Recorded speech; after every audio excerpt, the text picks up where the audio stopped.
I'm Vicky from Yoga, and today we're going to be doing a Yin Yoga session for when you're feeling a bit or a lot down in the dumps.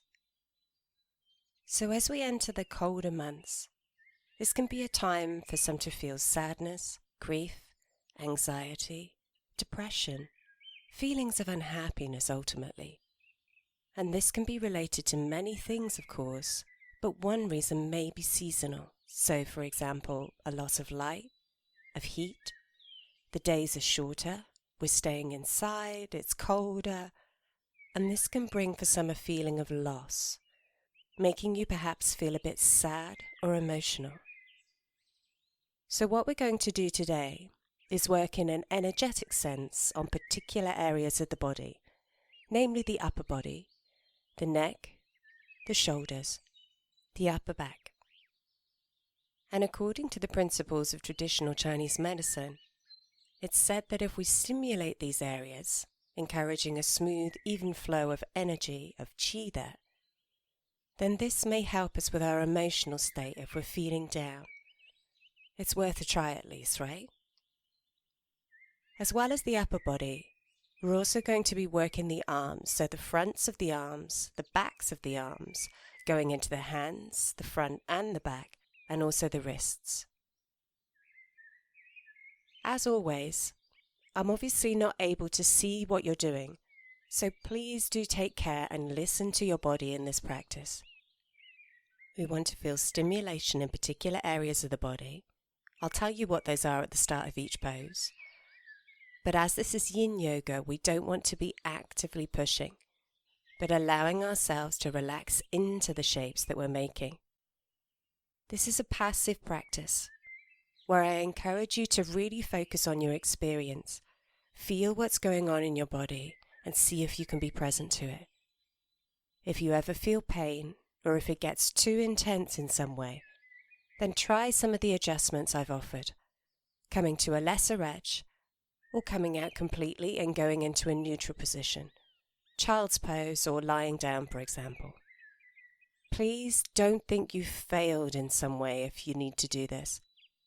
Personally, I'd actually consider this a success if you've listened to the signals your body has given you and taken action. So, saying that, let's move today directly into the poses. First, I want you to sit in whatever way is comfortable. For me, kneeling is comfortable, but that doesn't mean that's your most suitable seated position. We're all different. So you can kneel, cross your legs, or sit up on something with your legs straight out if you want.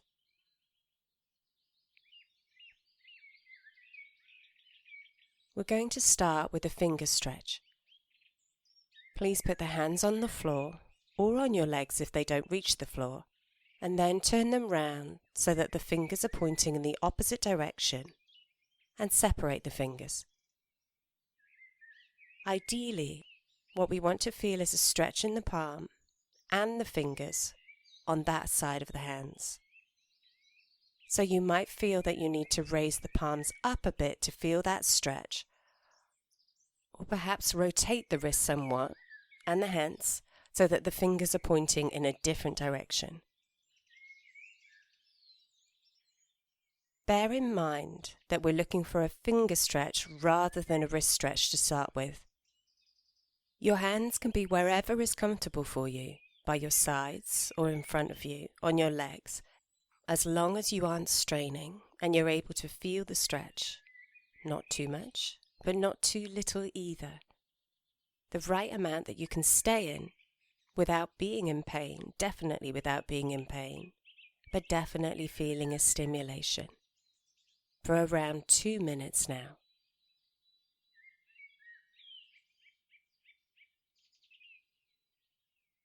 Bear in mind that you can also play with the body weight. So perhaps bringing the body forward so that you've got more weight on the hands, or backwards for less. Remember, we don't want to feel pain anywhere. So if the stretch feels too much, or you're experiencing too much compression in the fronts of the fingers or wrists, then do adjust your position. And now close your eyes. Bring your attention, your awareness to your hands, and notice, are these hands relaxed? Are the muscles in the hands relaxed?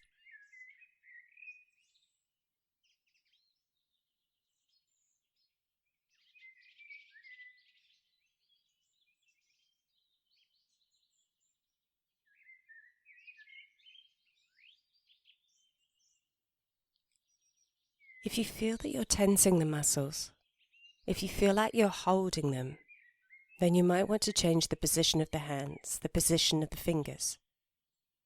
In Yin Yoga, what we want to do is come into a pose, adjust the pose so it suits our bodies, and then see if you can release, soften, relax the muscles so that we can get deeper.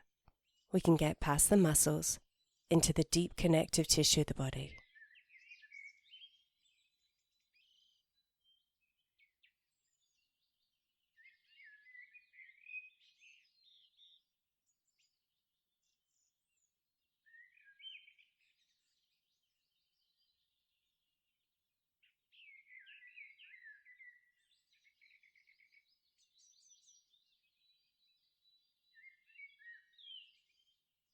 Now, very gently, move the hands away from the floor or legs, and we're going to have a short rebound, which for those of you who don't know, is a period of time where we feel what's happened in the body. So simply rest the hands on your legs and don't move the fingers yet. You may well notice that the hands are a different color. Mine are red, for example, but they might be white. That's normal, that's fine. We've put quite an intense stretch on them for a couple of minutes, so it's not surprising. Also, see how it feels in the fingers. Do they feel a bit hot? Maybe cool? Tingling? What other sensations can you feel?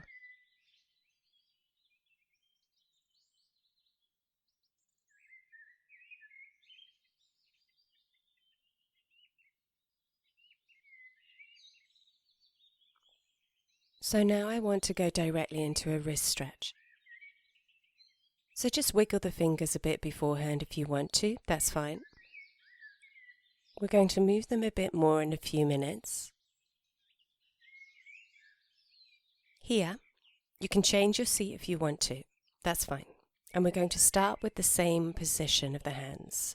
So as before, place your hands on the floor or the legs, separate the fingers, and rotate the arms so that the fingers are facing the opposite direction. This time, we're going for a stretch on the wrists, and I definitely suggest playing with your weight to achieve what is the right amount for you here. If you want more stretch, for example, put the hands a bit further forward this time and move your body, your weight, a little bit backwards to encourage more stretch in the inside wrist and even going into the arm. Again, play with the position of the hands as well.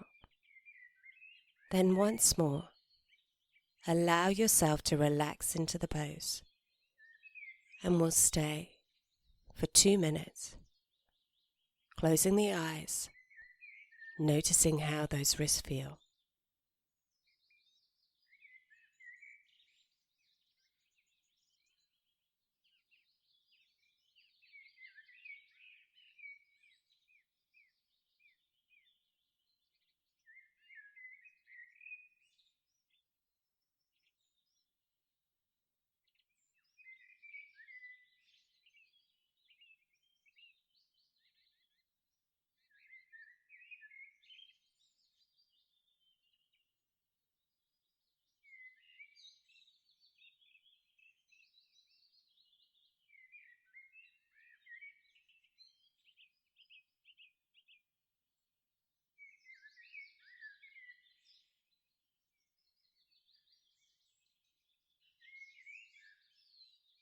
It's very possible that this may feel different from left and right.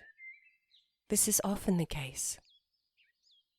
But if you do, as many of us do, spend a lot of time on the computer, spend a lot of time sitting using a keyboard, then you may well find that your dominant hand has more tension, not surprisingly.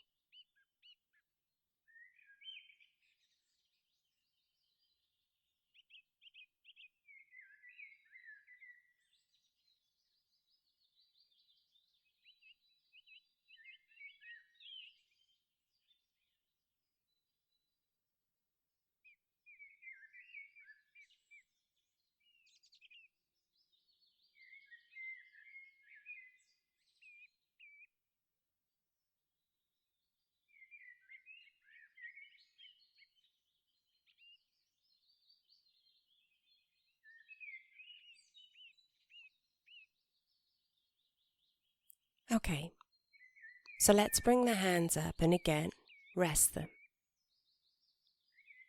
You can have your palms facing up. You can have your palms facing down. Close your eyes. Don't move the hands yet. And simply notice how they feel. Note any sensations that come to mind. When you bring your attention to the body, in this case the hands, the wrist, often your automatic reaction is to move. But one thing that we're trying to cultivate in Yin Yoga, which is very similar to mindfulness, meditation, is to not automatically react, to wait, to pause, to feel and to experience, and then respond after consideration appropriately from a deeper place, rather than an automatic reaction.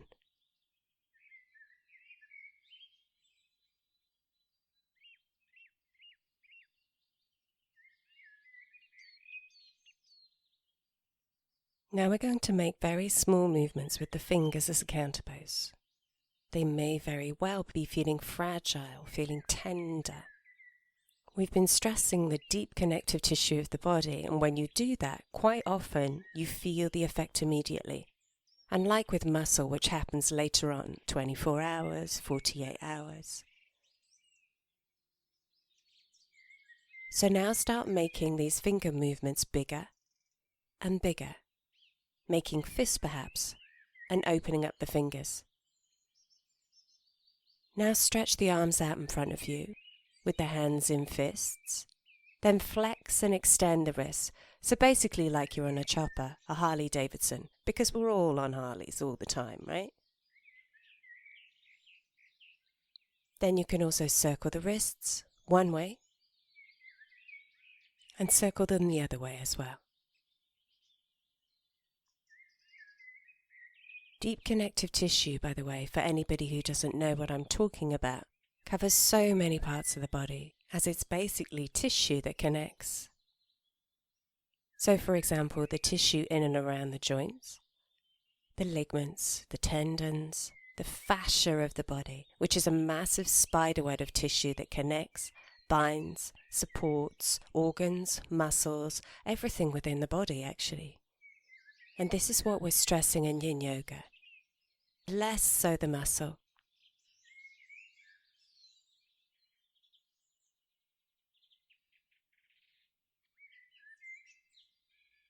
Now let's move on to the next pose. We've done the inside wrists and lower part of the inside arms. So now what we're going to do is sit on the floor with the knees bent. Put the feet on the floor about hip distance apart to start with. And then we're going to move into a wrist stretch on the backs of the arms. So next, flex the wrists and place the backs of the hands on the rib cage somewhere. Now bring the outside of the elbows to the inside of the knees so that you start to feel a stretch in the back of the shoulders. For some of you, this can be really quite a strain. So if that's the case, open the legs as wide as you need to and play with the position of the legs. Bear in mind that the knees and feet don't need to be parallel. So as long as you don't put too much pressure on the knees, then you might prefer the feet to be wider, or alternatively, the knees to be wider than the feet. Either is fine.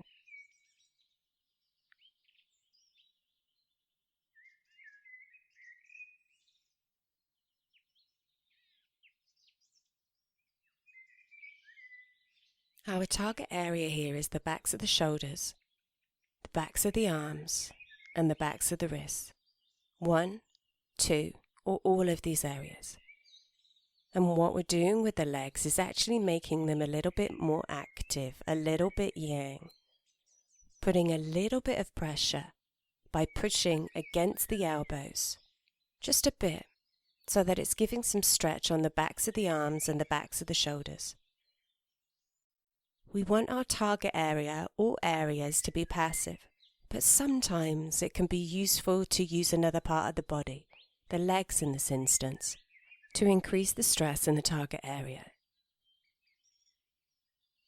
The hands we started on the rib cage, but by all means move them if they're not comfortable or it's restricting your breathing.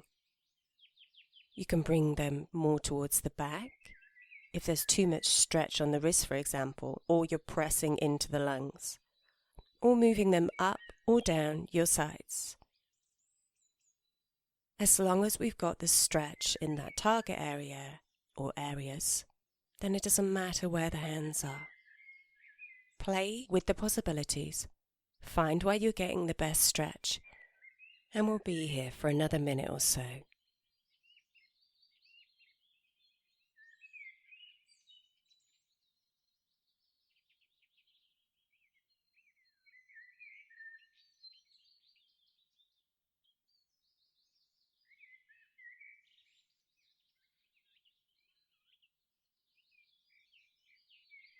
Keep the body relaxed and notice if you're tensing or clenching any muscles. And if you are, see if you can release them. Relax the body. Never overdo these poses. We'll never go to the full range of motion in Yin Yoga, but more our natural stopping point, where we can relax the body and be passive.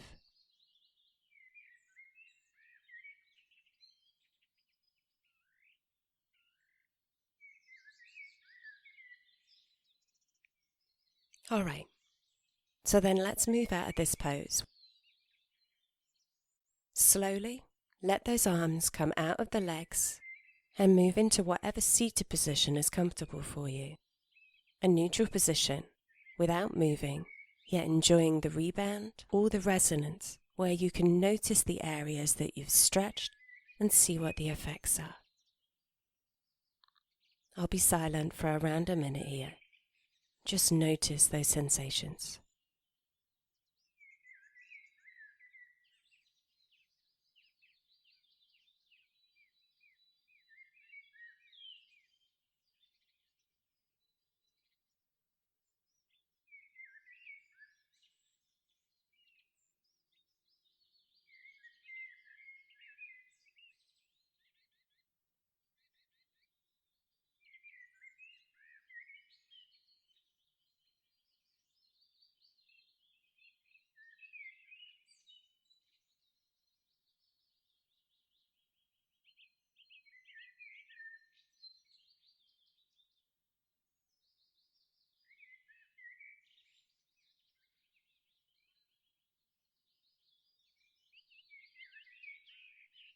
And then, when you feel any sensations pass, you can bring some yang movement in. So rolling the shoulders back a few times, and then rolling them forwards.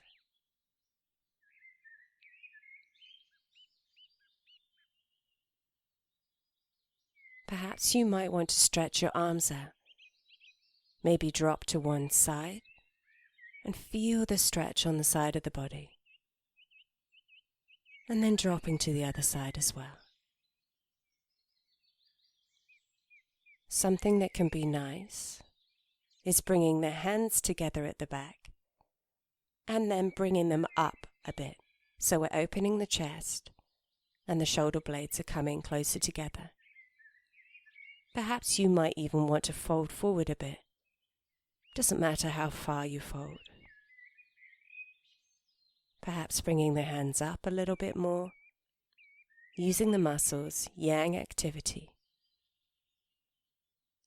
And then taking them back down and coming back to the center.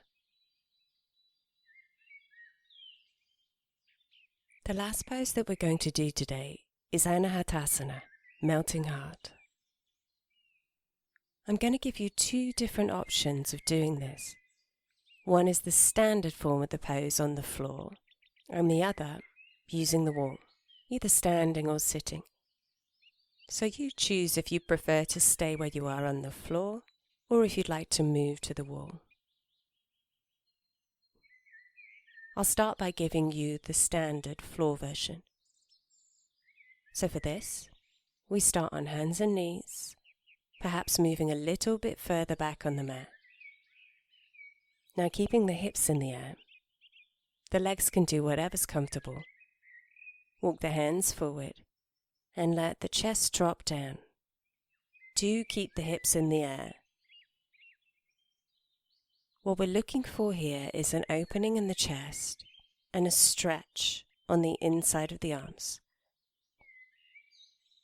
Now it's very common here for people to be feeling a pinching sensation in one or both shoulders.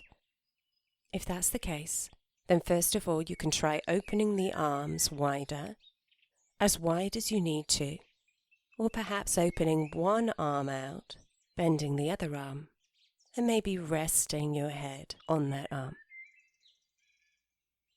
Either option is fine, as long as you're feeling that opening in the front and stretch in the arms. And for those of you who've chosen this option, you'll stay for around 3 minutes, and I'll tell you if you're doing the one-arm version when to change. So that's the first option. The other option is using the wall. So we're doing the same thing, but against the wall. So for this, you can either stand or sit at a distance from the wall, then place the hands against it. You can then move backwards or forwards to where you need to be, and allow the head and chest to drop between the arms so there is an arch in the upper back. And again, of course, a stretch in the arms, an opening in the chest. Once more, separate the arms if you need to, keeping the hands on the wall and using your weight and gravity to drop down to feel that stretch.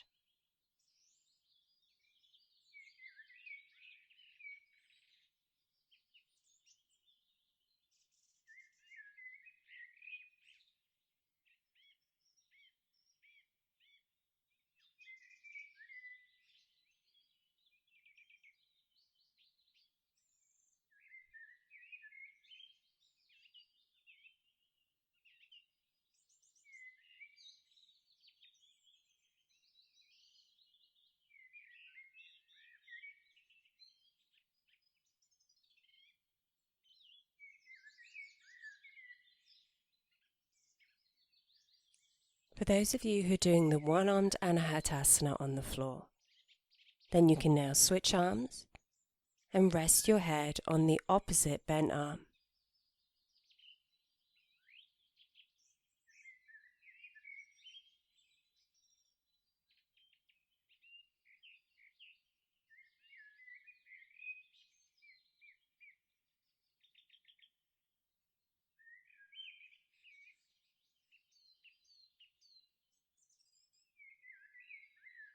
According to ancient Chinese Taoist ideas, the philosophy behind traditional Chinese medicine, acupuncture for example, if the energy that we're stimulating the arms and the shoulders and the upper back is not functioning so well, then this can lead sometimes to emotions such as sadness, to grief, sometimes depression. And so what we're trying to do by stimulating this energy is help it to flow smoothly, evenly, and in theory, this may help if you're feeling these emotions.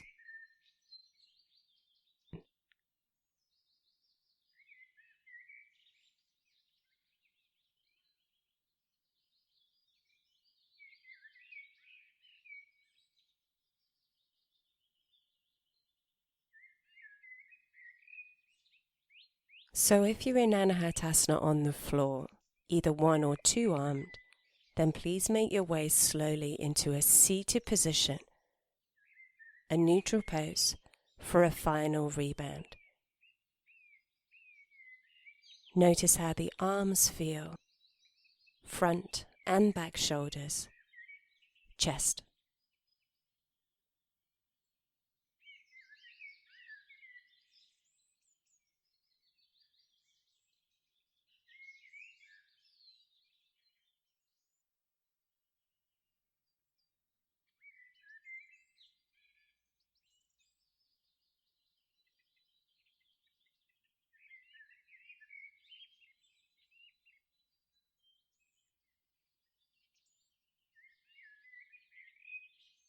And if you're on the wall, then you can also start to move out of the pose. But I suggest moving into your final rebound position, your Shavasana. So that can be seated, that's fine. Or in a more traditional Shavasana, you can lie down on your back. As long as it's neutral, as long as you can relax.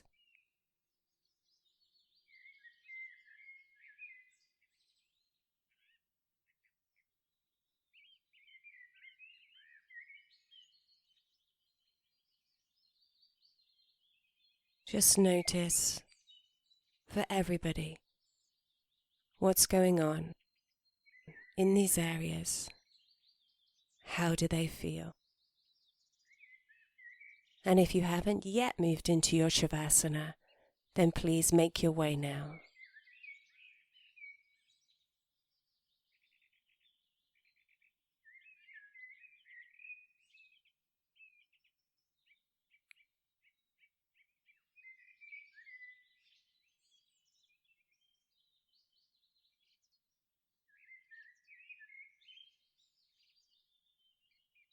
So now we're not stressing anything anymore. So just make sure you're comfortable, that's key. Close your eyes.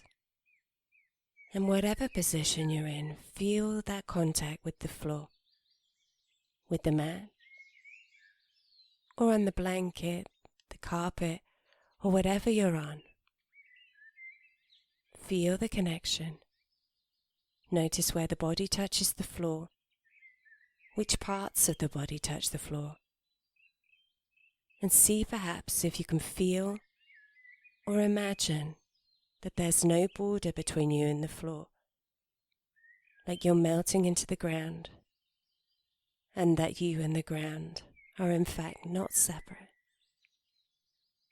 And I'm going to leave you now for around 4 minutes of Shavasana, and I'll be silent during this time.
So if you'd like to start bringing some small movements in,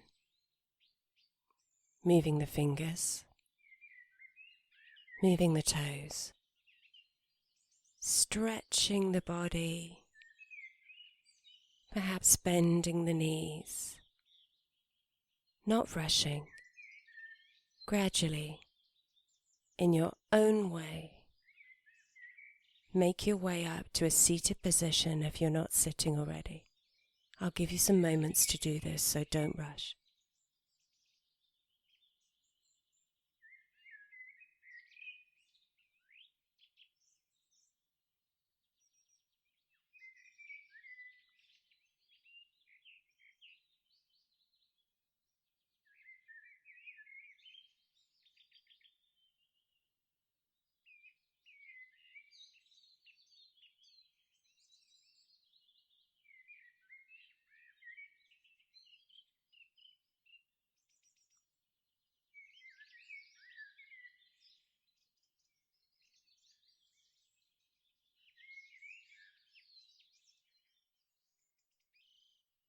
Then when you're in your seated position, take a moment to feel.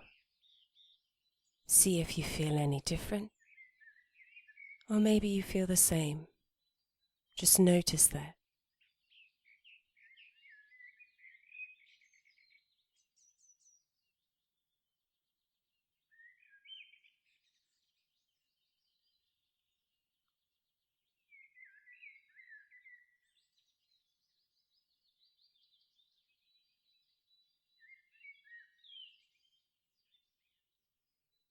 And once again, thank you so much for joining me today. I do hope you have a wonderful day today, or a wonderful day tomorrow if you're going to bed now.